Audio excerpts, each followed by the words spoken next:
All right, inside outside combos we're going to talk about in relation to finishing.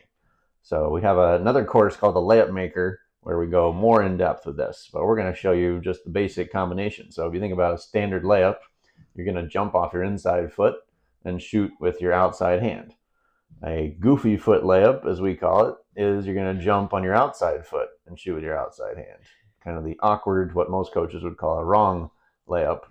And then we have inside hand, outside foot. That's where we're jumping from outside the paint and pushing in toward our inside hand. So this would be a left hand on the right side of basket. And eventually we want to get to the ideal of any hand, any foot, any time. And all possible combinations are familiar to you. You can kind of pull out whatever you need based on how the defense is playing you and come up with a way to score. The second thing we're going to talk about in relation to inside out is stopping and pivoting in the paint. So finishing, if we stop in a stride stop that lands inside and then outside, so our outside foot is free, so then we can do a front pivot, what's commonly called a step through or up and under finish, or we could do a reverse pivot, more like a spin move motion, putting our defender on our back and coming up with a finish.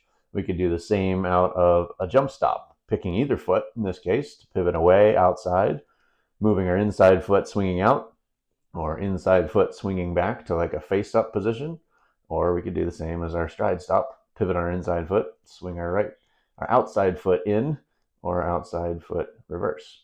And then finally out of the hockey stop, there's a specific move named after a famous player named Rondo. We just call it the Rondo. If we stop in a hockey stop, toes the sideline, we can pivot our outside foot around to face the basket and come up with a little better space to shoot. So lots of cool possibilities. And again, using outside, inside instead of right and left allows us to universalize this any angle around the basket. We just talk about, are you on your inside foot or your outside foot? It doesn't matter if it's right or left. It's always in relation to the basket and in relation to your defender. That allows you to think about your feet and create a better space to score.